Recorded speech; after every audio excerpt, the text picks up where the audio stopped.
of Pen and Dragon. I'm Pen and author, Dragon. I'm author Timothy Robare, Tales of Battle, poetry, and with me is, I'm Isaac Anderson. I write books about stupid animals and people stuck in mazes. and I write about violent animals, and that's why we're together. Mike Oh, could not be with yes. us because he's off fighting fires and sliding up and down poles, Magic Mike style, but he will be Yeah, on. he's like he's an actual like hero. Like he's actually saved lives before. I really Yeah, want to I haven't really had a good firefighter conversation with him yet, but I want to get I'm not sure how much he can actually talk about, but I want to get into his firefighting adventures. I mean, I'm sure he can talk about it at all, unless he's like a firefighter spy, then maybe not. A Um, firefighter spy. yeah, So you so never Trent know. is listening with the soundtrack of her boys gaming in the background. What game? What are they playing? And Mike is here. Mike, welcome to the show. Already, we were talking backstage about how much you love/hate George R. It's R. love. You're Mike kind is, of is his idol, you said? yep. Mike is secretly in love with George Martin. Mm, mm, mm. Now, George was in the news the other day for kind of a funny reason. There was a 4chan post. Someone claiming to work at Bantam Books says they received the manuscript in January for Winds of Winter, and immediately Bantam Books made an announcement like that's not true. It's not true. And articles written for all the news outlets saying like it's not true. They said it's not true, and they were like, of course, when if it would be true, it would be announced on George's blog. It wouldn't be announced on 4chan randomly on 4chan. Come on. And so everyone's saying, oh, it's been debunked. But has it been debunked? If I think he has written it. I think it's all done. Personally, and I think it is, and I think this is all now a ploy. And honestly, I think some of it's George R. R. Martin gaslighting the world. He's like, "You guys want to hate? You guys want to mess around? I'm finished, but I'm gonna mess with you. I'm gonna destroy." That's what I would do personally. I would destroy everybody. I'd Yeah. be like, "Yeah, So the article I read that was saying that wasn't true, was siding immediately with Bantam, like not even trying to play devil's advocate. They were like, this be so weird for it to leak on a 4chan post. It'd be so weird for it not to be announced on the blog. I mean, come on. But the 4chan man says he works for Bantam. They receive the manuscript. He knows the word count. He knows how big the book is, and he says that they're aiming for a January release. Not January. What did he say? He said they're aiming for a coordinated campaign to release in.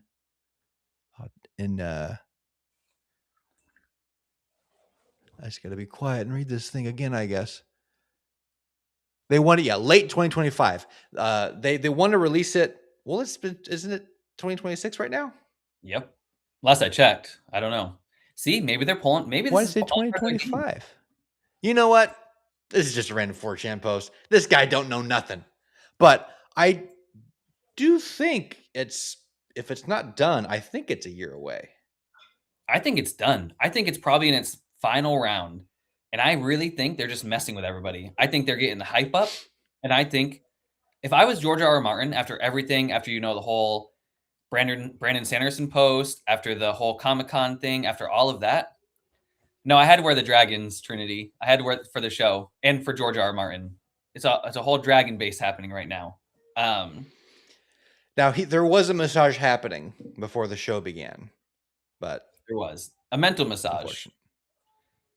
unfortunately. But I would, if I was in his shoes, I'd want to mess with everybody. I'd want to mess with the whole world. You're all doubting, you're all hating, you're doing this. I'm making millions of dollars doing nothing, basically. No offense to Basically, George R. R. Martin, but basically I just think sitting at so. HBO doing nothing.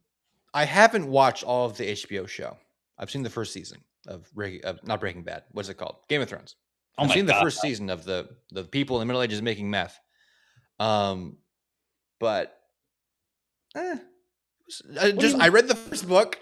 I saw Oh, the first season, and I haven't really gone from there. It's not really what I'm my style. It's not what attracts me. But I do recognize that drama and that setting is very fun. Those characters are very cool. So as I everybody think knows, I'm the opposite of Isaac. I've read them all. I would read them again if I wasn't stuck in the wheel of time.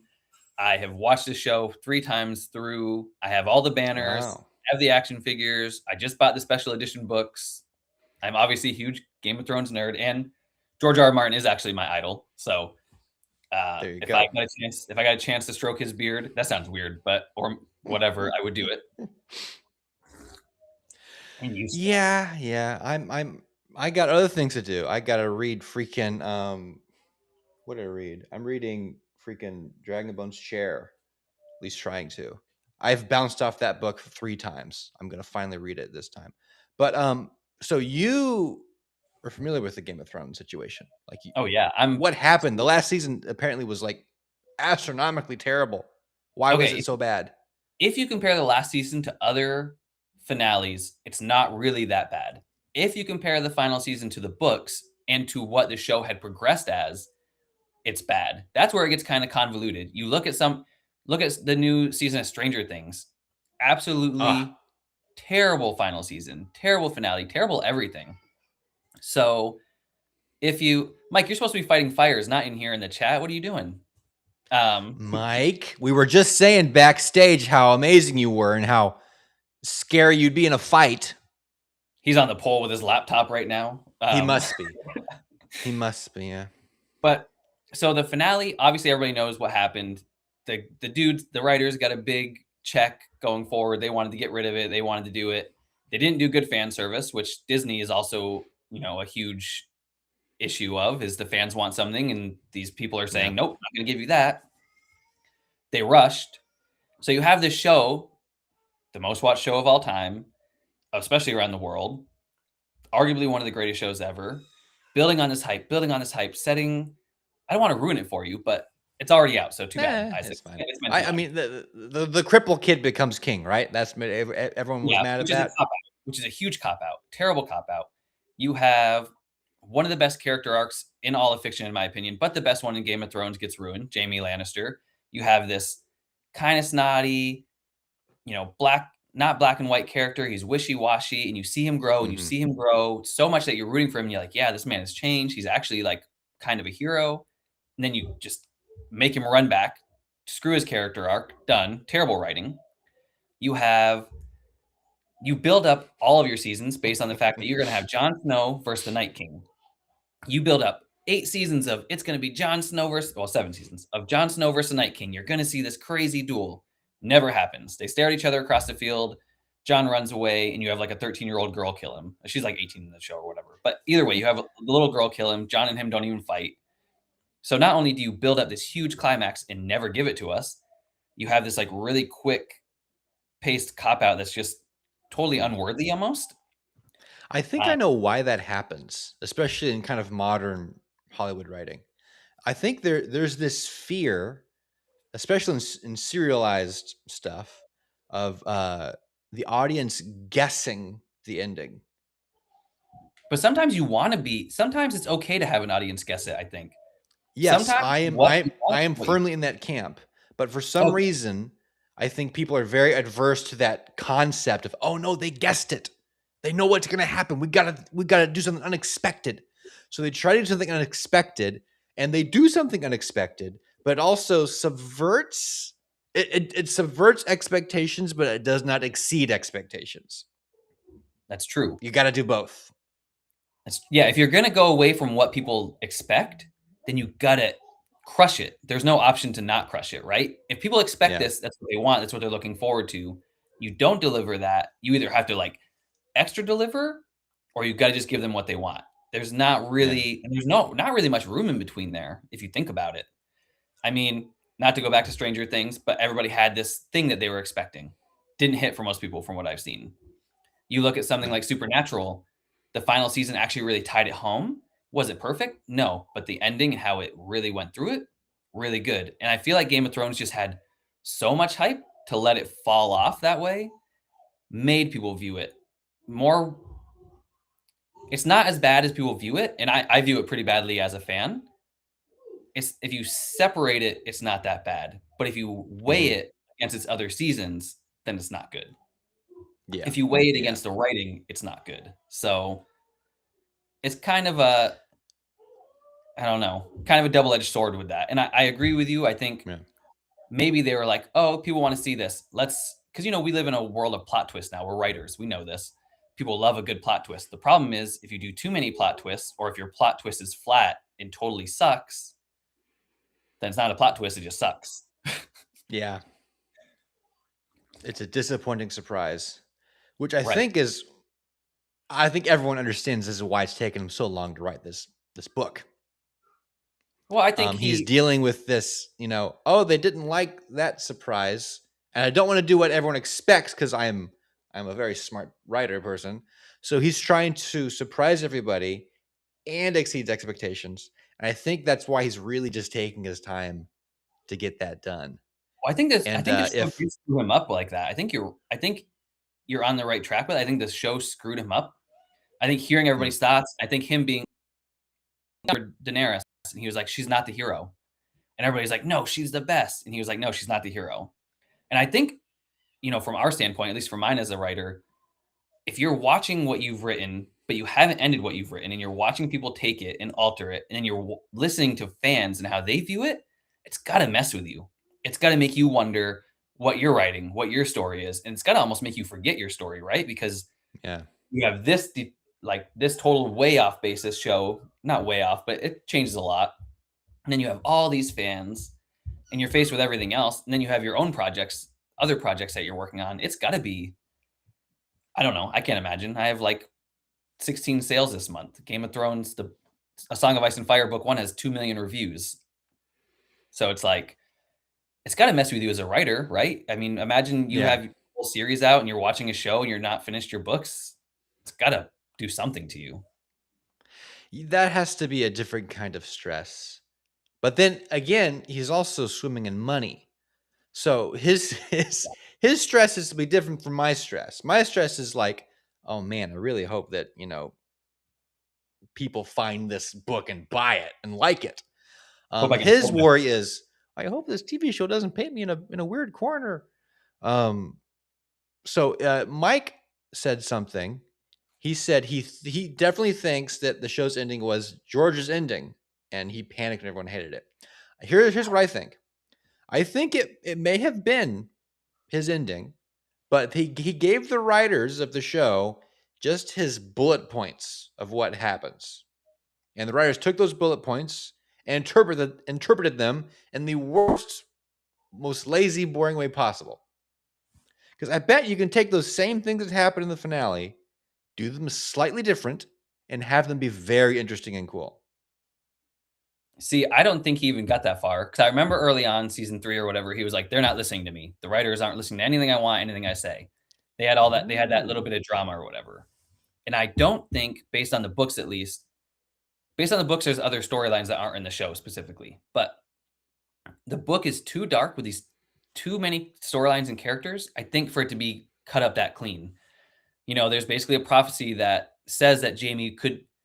This is one of the big things. There's a prophecy that basically states if Jamie kills a lion, whatever, he could become king. There's Ned Stark's wife, Catelyn. She's in the books still, undead. There's the other Targaryen that's actually at the end of book 5. He's in going towards King's Landing. There's like all these other pieces. I don't think George ever got that far. I think they took what he had, it became a hit, and they're like, "Yeah, we don't really care what you say, old man." And I think that's part of the Yeah, issue. I think that's probably also what drove him away from the books a little bit, is he's like, "These people don't care what I say. They're not valuing my opinion. Like, why should I even finish the books almost?" But at interesting. the same time, as an author, you do have a service to your fans. If you can do it. Do you deserve to be pressured to do it? No. But as an author, you should want to deliver that, regardless of negative feedback, regardless of hate, regardless of what these, because there is a lot. I feel bad for the guy. I think he's getting unfairly treated, and I think people don't understand what he's doing, what's going on. But I also think you should deliver for yourself, really. I think he should finish them for himself first. And for those of us that really, really cherish him and his work, he should deliver to us. Mike he thinks that George is just too old now. He can't possibly hold all those things in his head. You think he's Um, Joe Biden, Mike? Just can't think. what if Joe Biden was put in charge of Oh my Game of gosh. Thrones is ending. That This is so actually, random. it might be kind of beautiful. Could be. I wonder what he I don't even can't even think of what he would do. Be interesting. Okay, No, so yeah. How would you end it? How would you, if me, you ended Game of Thrones, the TV show, not the books, the TV? I would have had Jamie Lannister kill Cersei. I think that was I think it was an obvious storyline and one that needed to happen. I think he outgrew her, he needed to kill her.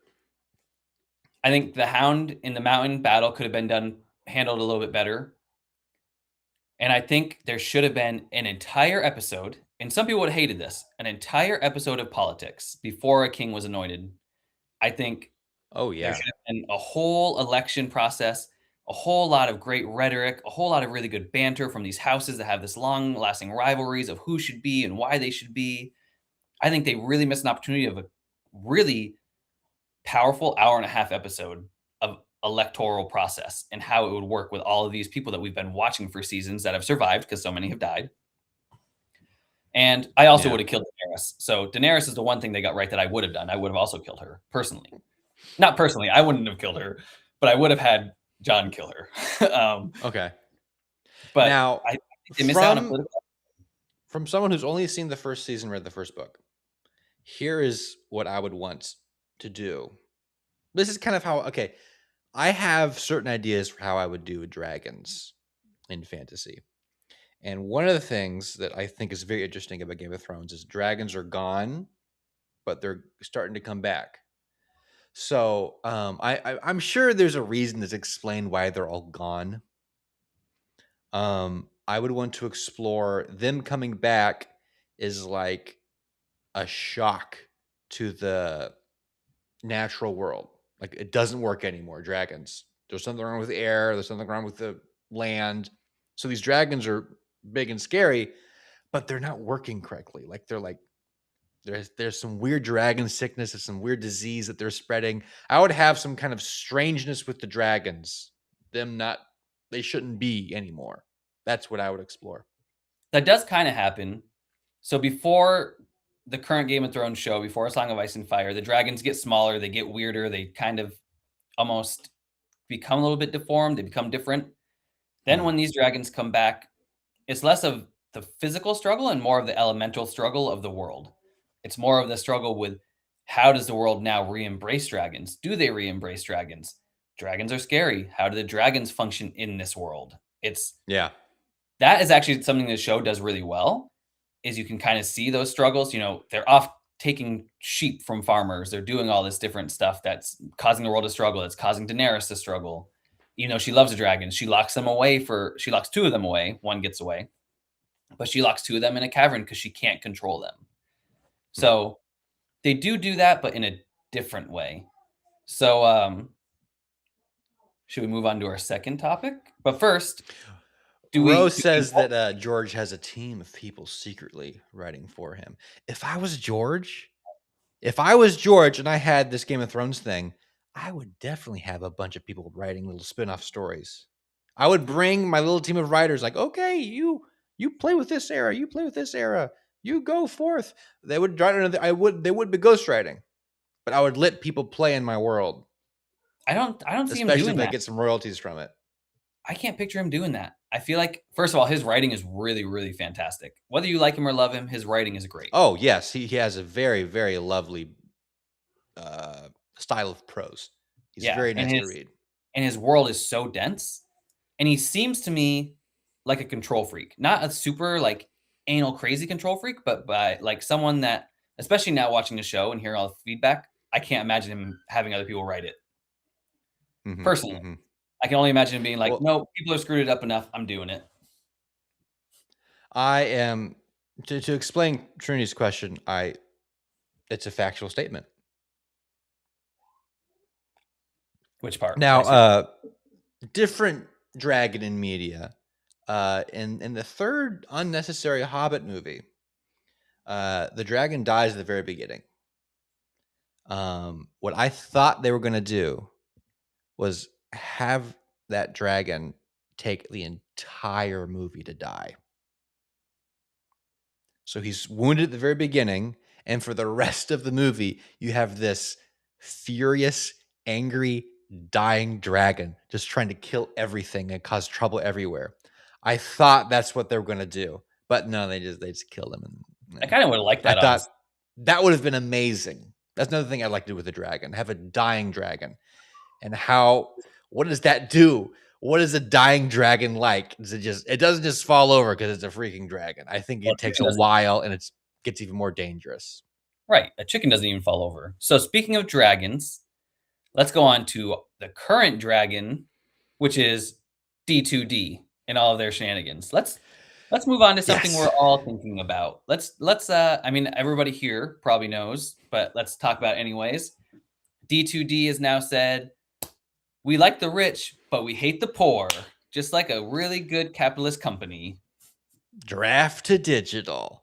So what's the big thing they've done? What was their big idea? So let's charge authors that aren't making $100 some money. So you Yeah. make $20, you're paying Draft to Digital for you're paying them your profit essentially. Mm-hmm. And then if you're $12 a year. right, yeah, $12 a year, which to some doesn't sound like a lot, but to a lot of struggling indie authors, it is, especially if you're trying to be wide, if you're trying to break away from Amazon. And we all know last year, a lot of authors were trying to break away from Amazon. That was a huge shift last Yeah. year. But now, if you have these other companies, now they're driving you back to Amazon. I'm sure KDP got flooded last week. I'm sure it Oh was yeah. a Noah's Ark level flood happening because so many people were leaving Draft to Digital. And I even emailed them and they're like, well, are you sure you want to leave? Because if you do, if you restart it, you're going to have to pay us $20. That's almost exactly what their email said. And I said, you have to be kidding. Your PR is like, what are you even doing right now? You have these tons of emails coming in. People are freaking out. And your response is, if you leave, you're just going to have to pay us more money. Yeah. Yeah. Let me play devil's advocate because I think I know what's happening. Draft to digital is not Amazon. Amazon, you can literally one of the things we do in my software world is there are a few places you can go to buy servers to store things. DigitalOcean is a big one. That's the massive server farm where websites live, data lives, storage, anything in the cloud exists in a couple different places. One of the biggest places is Amazon. Amazon has the most storage out of anywhere. So if anyone can just absorb millions and millions of people uploading things every single day without charging people for it, it's Amazon. Drafted Digital, on the other hand, they're probably using Amazon servers anyway. They're paying Amazon for storage. And when the AI thing happened, Amazon got flooded. So they had to put a limit. You can only upload, I think 4 books a day now on Amazon KDP. Just kind of stop the AI people from, just shooting AI stuff. Their I'm not checks sure and what balances, Draft Digital did. their checks and Yeah. balances have been getting progressively better. Yes. I think Draft Digital had the same problem. They're getting massive amounts of people putting books up, and the vast majority of them just sit there and take up space on their server. So they want to do a couple of things. They want to put a barrier to keep the AI people from putting stuff up. So that's the $20 barrier. And then they want to kind of like, do you really want to leave your book up here? It's going to be $12 a year. That'll help pay for storage and also, have people evaluate, do they really want to have their book on this platform? So from the business and technical side, I totally understand what they're doing. I don't think this is as big as a deal as the Unity game dev fiasco a couple years ago. I don't know if you know about that. I remember Um, it faintly, but yeah, there was an open source. Is it, I don't, I don't know if it's open source or not, but it is a platform you could for a long time make your game for free using Unity. And they made a change in their fine print when you click I agree. They said uh, anytime someone downloads your game, we're going to charge you X amount of money. So that's not buy, that's download. So if I buy your game, they get a little cut. And when they download the game, they get another little tiny cut. If I delete the game and download it again, they get another cut. So it was a massive, big problem, way bigger than the draft to digital thing. But yeah, I see what draft to digital is doing, and I also see, yes, if you don't want to pay $20 to make an account and pay $12 a year if you don't make $100 in sales, yeah, I can see why you're going to KDP. You should be doing one or the other, realistically. If you're draft to digital, you should be doing one or the other, not both at the same time. You shouldn't be like, Mm-hmm. hey, if you're joining now, $20 fee and a $12 fee at the end of the year. You should be doing a, first of all, it should be either be like some kind of percent, like, hey, everybody Hang pays on, this fee. hang on. Draft to digital, they don't give you your money till you make $25. I think that's true, yeah. That burns. And that's the other thing. You Ouch. should be you should be trying to suck those people from KDP right now. You know people are fed up with Amazon. You know there's tons of people trying to get away from them. Adhere to those people, get those people. If once you get those people, if you're a smart business person, then maybe you add a fee, maybe $5. You don't just jump the gun and be like, you know what? This is the issue. Screw you all, basically. Because that's kind of what it comes Well, across I as. think the issue was it was a guy in a boardroom who said, "Okay, guys, we're paying $12 million a year to hold these ebooks no one's buying. Um, we got to do something." So I totally see their problem. I see their conundrum. Is what I'm saying. I understand it from that perspective, but I think you got to do it better. And I think you got to do it in a way that's not going to drive people away right now, especially right now. Yeah, And I think the I fact that they bet they doubled had down a on it, yeah. the I fact that they bet they doubled, had a number. They probably said this is going to make this many people leave. Like, is this acceptable? And then math. Yes, I guess. It's like it was probably a crazy weird. I would love to see like the people in charge, talk about what went into that decision. I wonder how long, how many meetings, and how many different angles. That was very interesting. me too. But I also want to know how they got to the numbers. Okay, I get it. Hmm. You don't want AI stuff. I don't want AI stuff either. I'm cool with that. You don't want fake bots. I don't want fake bots either. Makes sense. Why not start at $5? A fake person's still not going to want to spend $5. An AI book probably still not going to want to spend $5. So like, why not start small? Why just jump the gun and be like, because that's what we look at, right? Even a book, Yeah. you go shopping, you're like, oh, 18.99, not a big deal. But you see 20.99, and you're like, oh, that's a big deal. And it's really not even a big difference, but that's how marketing minds work. They teach you that in marketing in high school, even. Well, at least in Hmm. my high school, it did. Your marketing mind sees 17.99, then you see 18.50, then you see $20, and you're like, wow, that's a big difference, even though it's really not. And Yeah. to a lot of us struggling authors, the majority of us are struggling authors. Some of us are well off, some of us are in the middle, most of us are struggling. Hmm. To us, you add in ISBNs if you're buying those, which, if for an American, is expensive. You add in editors, worth it, expensive. You add in covers, a good one, expensive. Yeah. So you add in all of this stuff and you add in the time. You have the amount of time we put into our books, the amount of money we make back on those books to pay Draft to Digital, the money that we make on those books sometimes, it's not worth it. And it just doesn't feel good to be like, I made $20, let me give you 12 of that dollars. I made $8 on my book. You can't even buy Yeah. a book with dollars. Yeah. So Yeah. It sucks. It's hard. Everything costs money. Um. Yeah. It is rough. it's rough out If there. only there was a way to sell your book on your own website. Yeah. Or Hmm. wait for this, Isaac, because we're gonna get into our third, or a Hail Mary for football fans. Football, Hail Mary. Okay, okay. So this is kind of the last thing I kind of. So I I I have some thoughts. I got some serious thoughts. So I've noticed a lot of people have been talking about hope core. Have you seen people using that word? I don't think so. Maybe once, but honestly, there's so many words thrown around for genres and stuff that I really don't actually pay attention. So Hail Mary has been a massive success for Amazon, for everyone involved with They that. instantly put out a special book like right after. It's crazy. Oh yeah, oh yeah. So they're really profiting on that. And the key thing, because I'm looking at sci-fi. like as a whole. Because I want to do some sci-fi stuff, so I'm paying attention to what people like right now, and I look at what people don't like. So you look at like Star Wars. There's a new Star Wars movie coming out in a few weeks. Did you know that? I didn't. But is Star Wars sci-fi or is it? It's outer space and aliens. I But mean, is it? technically, I would say it's fantasy, technically, Yeah, but sci fantasy maybe, it but looks like sci-fi. sci-fi. There was recently that new Star Trek show that nobody watched. That Except for the got Trek. canceled. Sorry, Trekkies. The Trekkies watch it. Yeah, yeah. Solar punk. What's solar punk? Oh A yeah, genre to fuck. mirror dystopian. It's hopeful. Yes, yes. So this is what I'm trying to get to.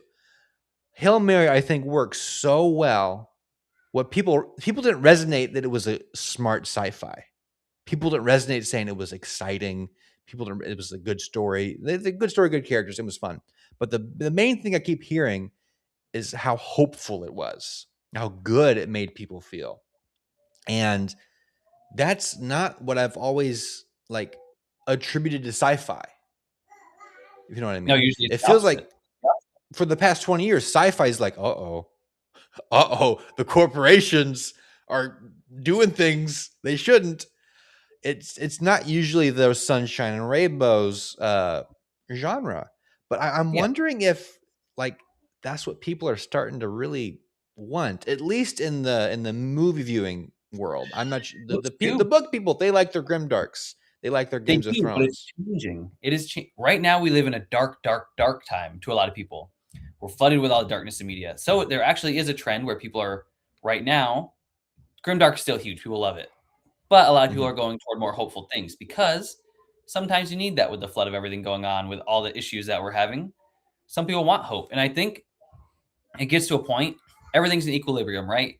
You can only swing the pendulum so far to the negative before people are like, okay, I need a little bit of hopefulness. I need a little bit of want and happiness. I mean, I think I haven't seen Hail Mary yet, Project Hail Mary yet, but I think like Interstellar, there's a hope to it. There's a also both great actors, Matthew McConaughey, Ryan Gosling. You can't go wrong with Yeah. Ryan Gosling.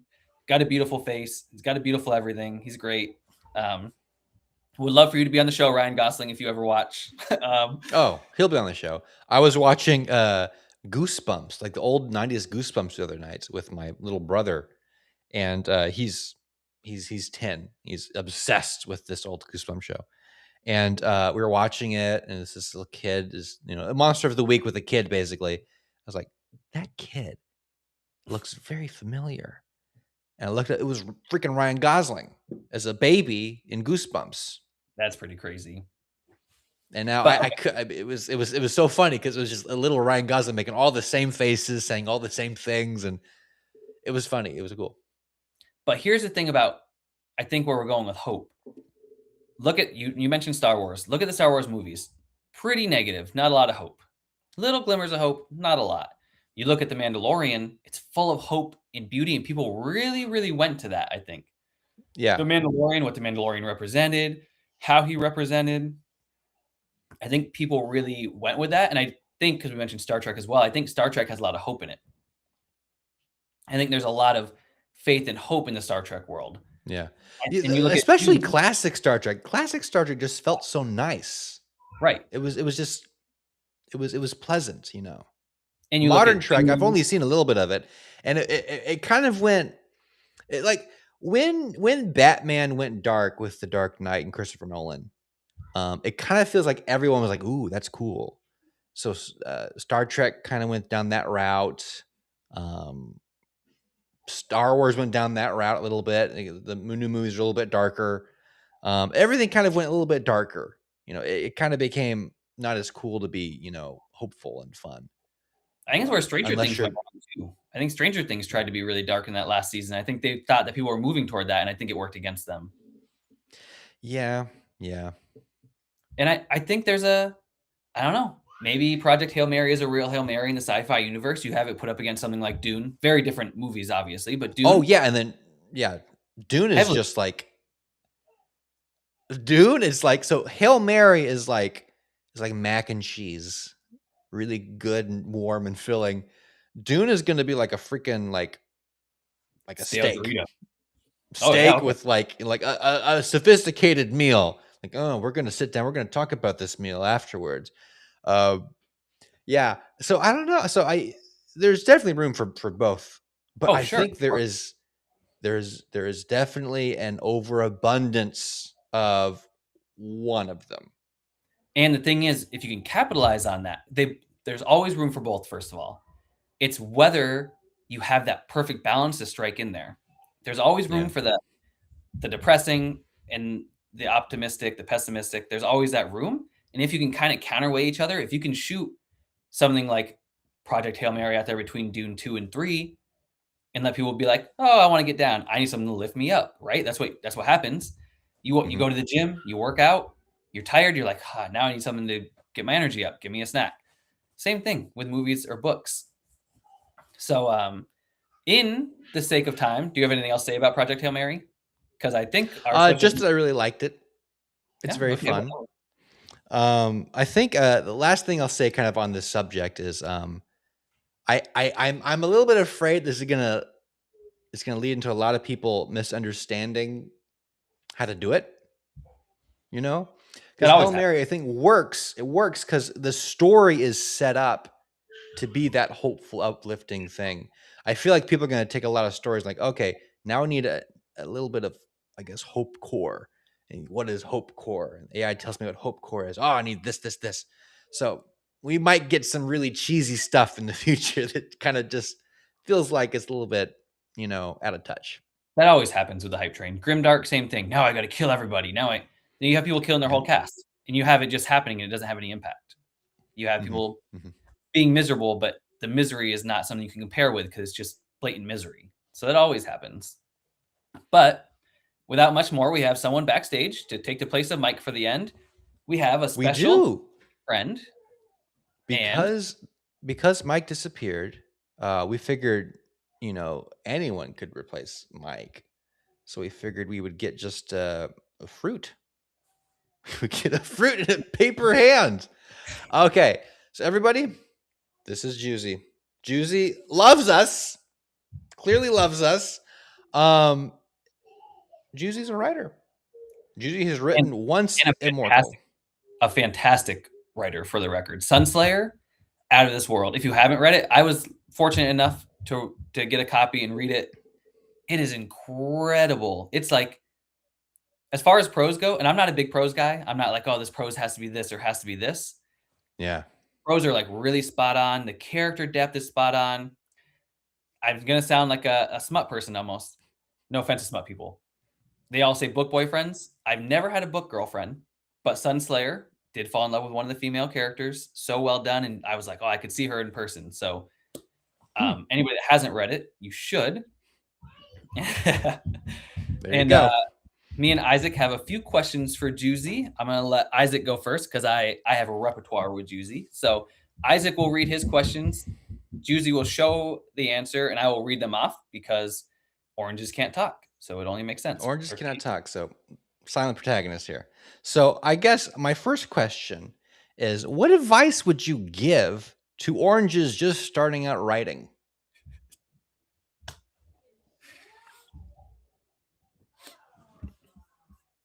Okay, the answers come in. okay, so I consider myself a fairly new writer, so I could use the advice myself, honestly. But I would say to myself starting out, write something you love and are proud of because you are going to be reading it a bajillion times. Oh, that's good advice because you do read it a lot to the point where you get tired. And as far as first or new authors go, your writing's incredible, especially for an orange. I don't know how you don't do it. I don't know how you do it with no fingers, but I bet she rolls around on the keyboard. impressive. Impressive. Maybe jumps, I don't know, VeggieTale style. Could be. All right. And your I have second a quick question for you. Did you dress in your Spidey outfit to impress your book girlfriend? I don't feel like she would know who Spider-Man is because it's Mm, kind of a well, it's a fantasy world actually. I don't even know totally how to explain it, but kind of like almost ancient Chinese-ish. So I feel like if I showed up as Spider-Man, I probably would get an arrow to the heart. And also she doesn't strike me as the type of girl that would be impressed by that, seeming she's like a magic dragon. I feel like I would need a little more than some webs coming out of Hmm. my wrists. Yep. Yep. This isn't okay. We got all kinds of. This is great. Okay. Um. What were your inspirations? I read a little bit of Sun Eater, Sun Slayer. I read a little bit of Sun Slayer, and I think I know one of your inspirations there.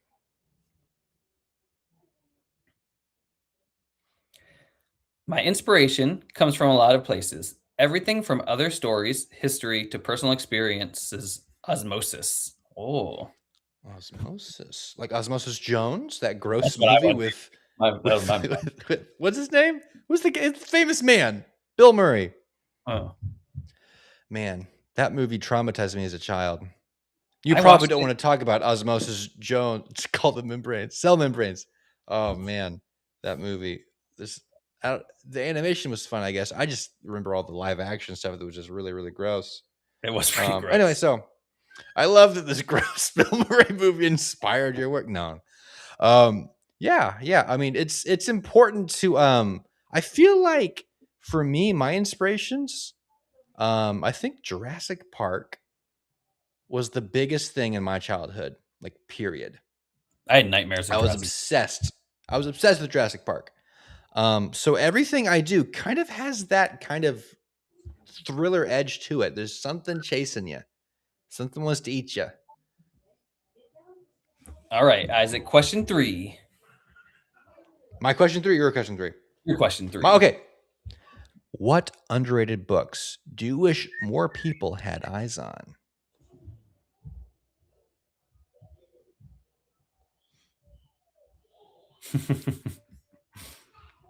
Okay. And the answer is in The Quest Giver and the Soldier of Fortune by A. Stargazer. Lit RPG in Cultivation, in parentheses. Revenge of the Wraith Paladin by Paul G. I'm sorry, Paul, if I butcher your last name. Zerith or Zareth? I have no It's idea. Zarieth. Is Paul it really? G. Zarieth. Is it really? If your last name is Zarieth, I think you should be grateful for anyone even trying to pronounce your name. Could be. Which is South Asian cosmic horror. I love them both for a really interesting perspective and thoughtful take on world building magic. Fair enough. Yeah. Have to give those a look at some time. And then let's So go. Quest Giver and Soldier of Fortune. Oh, those are Those are lit RPGs. yeah. Okay. And then And then Revenge of the Wraith Paladin. I feel like I've seen that cover somewhere. Can't remember, Mm-hmm, but mm-hmm. okay. Well, Mike everybody should very kindly recommends The Garden Maze, which is pretty good. sounds like it's And then Rose says Garth Nix, Keys to the Kingdom. mhm. Is I that personally the say one where the kids like in the castle? that's every book. Yeah. Tales of Battle, of course. Thanks. I know Mike hasn't read it, and now I'm afraid for him to read it after I see how easily he DNFs. I don't want to be DNF'd by Mike. At least not until I go on his show again. I think it'd be an honor to be DNF'd by Mike. I think if Mike DNFs, I think he'd have some pretty good advice to give. True. I would love to write something to have him DNF it and just tell me why he DNF'd it so I can make the next thing Mike proof. That's it's My final question for the orange is how would you fix the finale of Game of Thrones?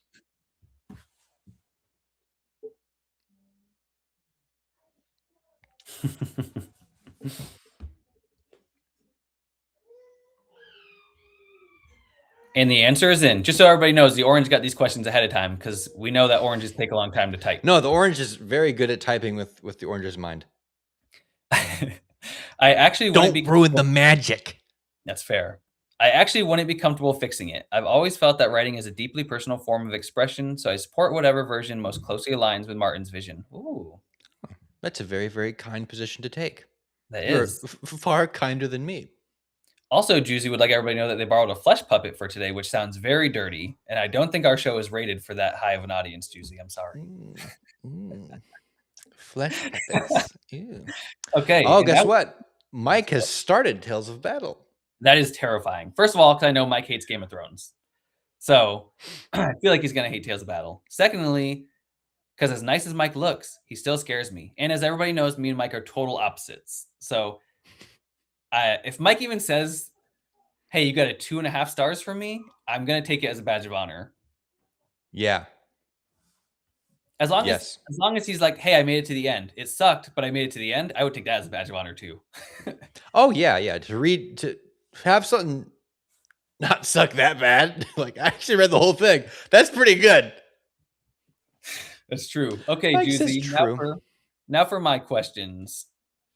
Who was your favorite character to write and why? Mm. I didn't notice the tiny books. Oh my gosh, I didn't either.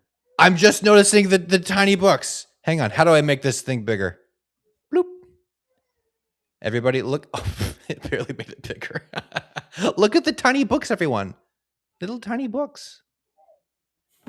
Beautiful. All right, the answer's in, Isaac.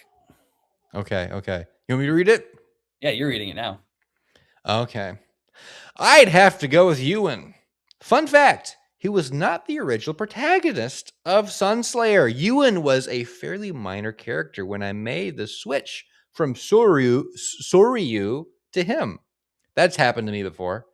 From Soryu's perspective, Sunslayer is a revenge tale that's really typical with what you'd usually find in the wuxu and zing zing genres. I can't pronounce any of those words. I'm sorry.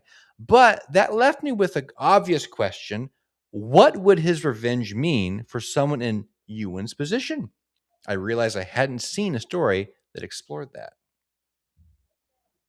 I'm trying to remember. I actually knew how to pronounce these words and now I don't. So sorry, everybody. Also, for anybody that does end up reading Sunslayer, Soryu is probably one of the best characters I've ever read.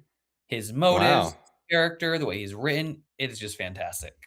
Um, into question two, the most memorable character death that you have read. Oh, like period. That guy in the Bible was pretty. People still talk about that one. I almost asked which Was, guy. For a second, I almost said which guy, but then, You're the guy who died. Okay.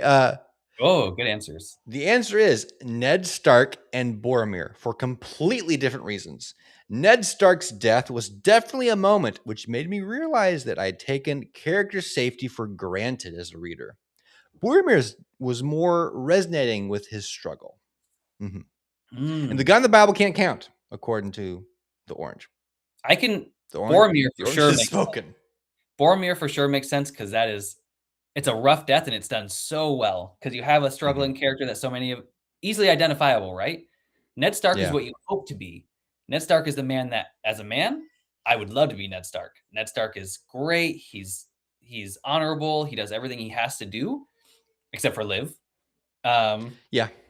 and Boromir is very human in the way that he's all of us. We all have this gray zone where we struggle, we try to become better, don't become better, try to become better, don't become better. So He's I afraid totally, of becoming his crazy dad.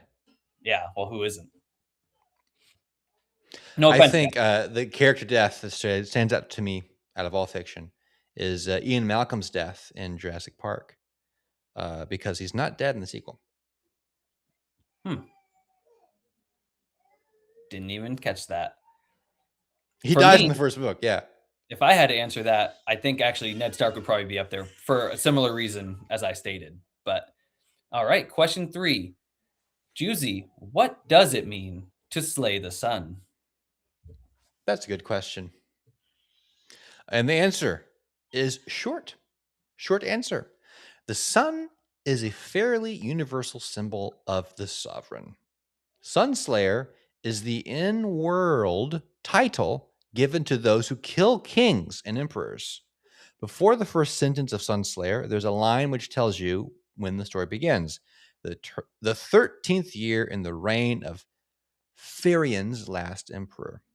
This kingdom and sun will fall. The only question is how. And the answer to that question is the story of Sunslayer. That's a good answer. So king's gonna die. And suns are gonna How's it fall gonna happen? Suns are gonna fall. I bet he falls down the stairs. into a phoenix. No. Into a what? A phoenix, into a phoenix. I thought you said fetus. No, I was like, no, no. wow. Arguably, actually, more likely to fall into a dragon. Um, Hmm. and my final question for Juicy before we get into our ending segment of the show is my dog barking. Apparently, is what drives you as an author? Hmm. Writing is my way of exploring and understanding the world. And sometimes when I share my stories, I get to connect with and understand readers too. Beautifully said. Beautifully said. I think all of us authors can kind of attest to that. We can agree to that. Mike? Mm-mm. If he was Darth Maul, those dinosaurs would be screwed.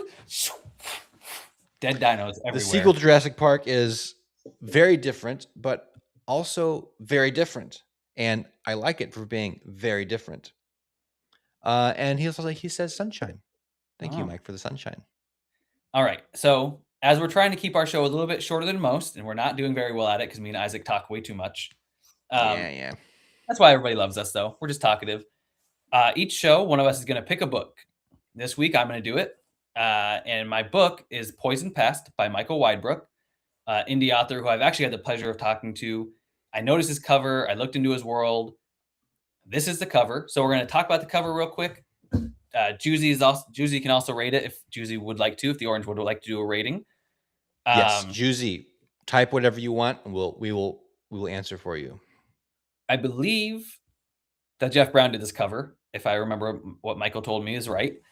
Michael is also he his writing is fantastic. First of all, beyond the cover, his writing is awesome. The world is incredible. It's like there's multiple worlds. This world is these dolphin characters and orcas, and they become human like, whatever. But we're not going to get into that. We're going to do the cover. So the cover, first of all, caught my eye instantly. The moment I saw the cover, I was like, I'm buying it. So it's a 10, easily for me a 10. I mean, and if I am remembering right, and it's Jeff Brown, then it's obviously a 10 because Jeff Brown is the goat. Um, the way he's Mm-hmm. wielding Mm-hmm. the water, first of all, had me questioning, what is he doing? Is it because he's an aqua animal? Is he a water bender? What is that? What's exploding behind him? Obviously, this is a world that's in like turmoil, some kind of war, very clearly. You have the person in the back surfing the waves. You have the title, Poisoned Past, and it's kind of fading into the water. And then you have all these blues, and then the giant red meteor explosion in the background. It just, there's no way for me not to love the cover. Um, Juicy says 10 out of 10. Sci-fi or fantasy? Sci-fi or sci-fi fantasy? I would say it's sci fantasy. It's very much more fantastical than sci-fi for sure. Because as far as I know, I feel like sci-fi it's is a all about double terminology bill. and stuff. So definitely more sci fantasy, definitely very fantastical. And how can you not love a cover like this? Totally original. I've never seen anything like it. Yes, yes. He's holding a blade of It's ice, he's holding water. He's got an explosion. It's a dolphin creature. it's very fun. Um, I think I'm not quite a fan of the muted colors. Oh, I feel like we have a lot going on. It's not bad though. It's not bad.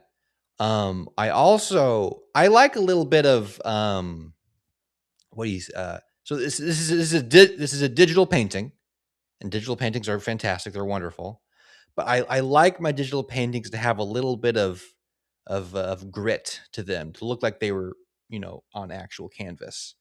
And this has a little bit. It's a little bit too clean, a little bit too clean for me. interesting. But the composition is nice. The text is readable and good. I like the contrast of the colors there. We've got the red and the blue. That's fun. I think I would have wanted more red with the blue. Um, but yeah, I like I it. think This it's this also this this, different. this promises a weird time. Oh yeah, for sure. Totally weird time.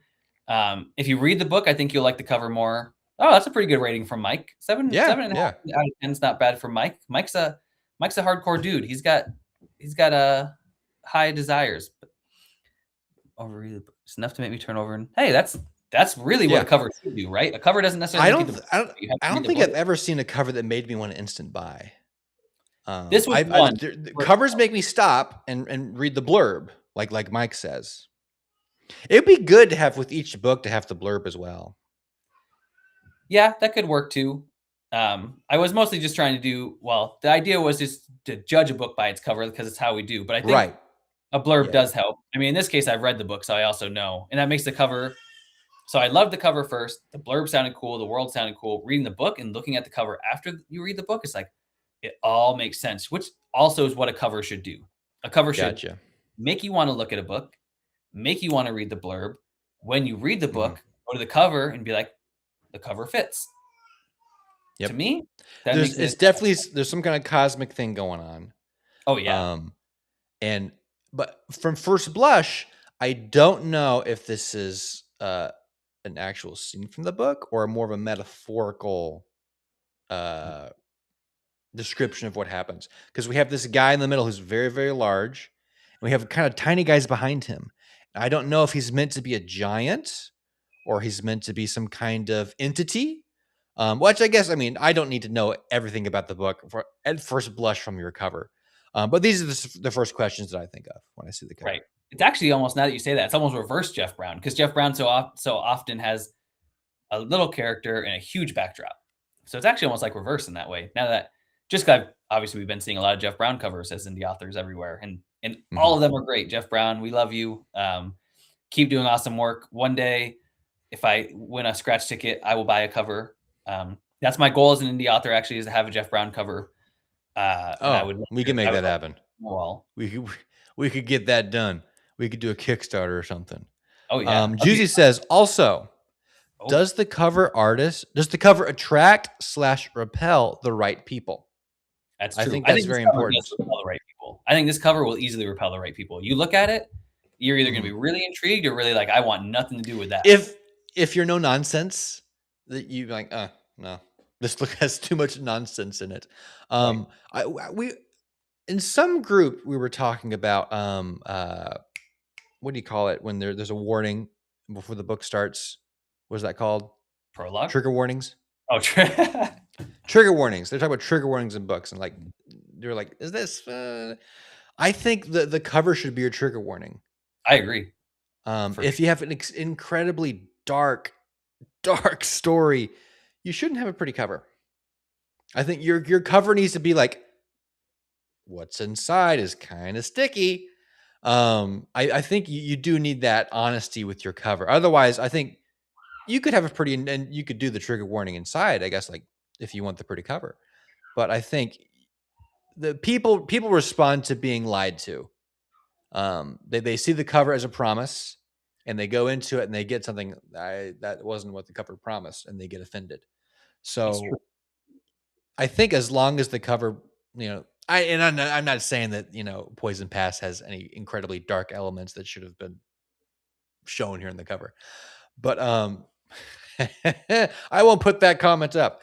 But It does walk a yes, great grimdark line. It does. Poison hmm Pass, I would say, is pretty close to grimdark, and it does fall. And I think that matches its cover. I think, like you yes, said, which as a Tales of Battle author, I struggle with because people look at my animal creatures and they're like, oh, they're kind of cutesy, even though they look like warriors, but people still think they're cutesy. yes. So, and I try to make Well, my covers your dark. books definitely don't look like you're promising Redwall. Right. That's what I try to do. I try to make them darker and I make them look a little more mature, but still I run into the issue of, oh, they're still kind of cutesy or whatever. Hmm I do think you look at a cover like Poison Pass, you kind of know what you're getting into, and you're either jumping into that by looking at the blurb and looking further, or you're jumping out of that and like, hell no, I'm not doing that. And Yeah. I think like Juicy asked, I think that's really important to get the right audience, and I think that's another way this cover does excel. So for me, it's a 10 out of 10. For Juicy, hmm I think the orange said it's a 10 out of 10. 10 out of Yep, 10. Yeah. and I would give this an 8 out of 10 for me. it's pretty good. So 28 out of 30, that's pretty freaking good. You can't get really much Yeah. better. Good So cover. Yeah. Good cover. Even though I have nitpicks, it's a good cover. awesome. Well, we're at the hour mark, so let's try to wrap this up because Well, before we go, let's look at Juicy's cover oh yeah, for a okay. second. Should we Let's do it? give this its moment of shine. Now, Yeah, let's this do is lovely. Juicy, I think, did you do this yourself? I think you're the artist. If I understood your website correctly. I believe that's true. Oh, It's it's secret. Oh, yeah. she says yes. Yes. So, yeah, I love the simplicity of this. I love this. You almost have like this guy almost has kind of a Tintin quality to him, kind of very graphical. And the simple brush of the dragon is emulating old, Chinese art styles. That's actually how they would do things, and it's just lovely. It's nice. The reason that Sunslayer is also a 10 out of 10 cover to me Not is a yeah. You almost got a 10. oh, That's pretty you almost good. got 10 for Mike. That means you're a 20 out of 10, Juicy. Hmm. I agree. The simplicity is actually perfectly done, right? The amount on the cover is so perfect, and it matches like that old, like ancient Asian civilization. You know what you're getting into, obviously, out of the jump for the most part. Oh yeah. It gives you enough to know, and it leaves out enough to want you to know more. And it's just a beautiful mesh of tones. It's really incredible. So for a totally different reason, right? We just saw a cover that's really in depth, really you get a lot with it, and then you see a cover like Oh this, yeah. which is a very stark contrast, but they both really work for what you're getting into, what you're not Oh getting into, yeah. Oh what you yeah. want, don't want. It's just there's so many ways to skin a cat. Oh There's yeah, so many or a ways. So when you are before we were talking about how expensive it is to to get books out. You got to pay for cover. You got to pay for editing. Got to store it somewhere. You got to ship it somewhere. I think you should never box yourself into one idea, especially when it comes to covers. I mean, of course, you have your dream cover. You want to get this guy to paint this thing that looks like this. But I think you explore all the options because there's so many good ideas. They're just hiding behind the bend. You just got to explore a little bit. Yeah, like Pocahontas. Just like Pocahontas, she designed amazing book covers And every she explored day. the river bend. She went around the river bend. It's very important. Hmm. Um, Hmm. thank you to our orange friend. Anybody that has not gotten Sunslayer, you really, really should jump on it. First of all, Juicy is an incredible individual, the best fruit I've ever met. Does not have fruit flies, so it's a huge extra. And and Sunslayer really is incredible. I haven't read Once Immortal yet. I do want to jump into it soon. My TBR is quite large, but Juicy is And from what I've seen from Once Immortal, I like that cover even more. more really. I really, really like what you're doing there with that one. See, Once Immortal to me is a 8.5. No, 9. Not 8.5. 8.5 out of 10. No offense, Juicy. I just think Sunslayer is more my speed. Once Immortal, I do think is amazing. I think it's spectacular. I think it's really cool. And I think it's great. I just really, really cherish. I love Sunslayer. I don't know. It's got a place in my heart. But I do want to read Once Immortal. You all should check out Juicy. You also should check out Poison Pest by Michael Weidbrook. If you're into grimdark and fantastical elements with some great scenes and in-depth character work. Song of Bones by Isaac. Yeah, Song of Bones. You can make fun of my cover now. I was talking about how I hate digital covers. Mine's completely digital. You know what your cover reminded me of when I first saw it? Actually, before we end this show, and I keep saying we should end it because we're going long, but it Yeah. actually reminded me of Redwall meets. Why am I drawing a blank? Nightmare Before Christmas. Oh, interesting. For some reason, it gave me Redwall with Oogie Boogie. I really can't totally explain it. It's something about that cover versus like the scene where Oogie Boogie is coming in the shadow. Maybe. Um, uh, Juicy talked about the typography. So my brother designed this cover completely, including the typography. He did that by hand. It took him like 6 hours to get the lettering down. Yes, my brother is a graphic designer. He's an animator. He's an artist. He's a programmer. He's a game developer. He does freaking. He's a musician. He does everything. So he's Grok. He Everybody, Isaac's brother is Grok. he is what Grok wishes it could be. It's probably true, actually. But okay, we are running over. So for that, I do want to say thank you to Juicy. Thank you, Isaac. Next, in 2 weeks from now, we will have our second episode, and Mike will be back. He will be off the pole and out of the fire and on your screen with us. Secret of Him already is evil, just so you know. Thank you all for joining us on this first episode I'm going to have a lot of fun cutting this up and posting little tiny clips of it. In the meantime, everyone, go out and make somebody smile. Make someone happy in your life. Tell your mama you love her. And subscribe to our channel. And subscribe, and most importantly, you should hit that like button, hit that subscribe button. Tell your mama you love her, and tell your mama to subscribe and like this video, because you know that she likes books and she likes people talking about books, and she likes George R. R. Martin's stupid story, and she wants to hear all about that as well. And like Juicy said, That's my pitch. Which is the perfect way to end this, is to buy our books. There's 3 people, Yes. 3 books you can buy. Well, multiple books you can buy, but you can buy 3 books right now and change all of our lives. Other than that, have a good night. Good night, everyone. Sleep tight.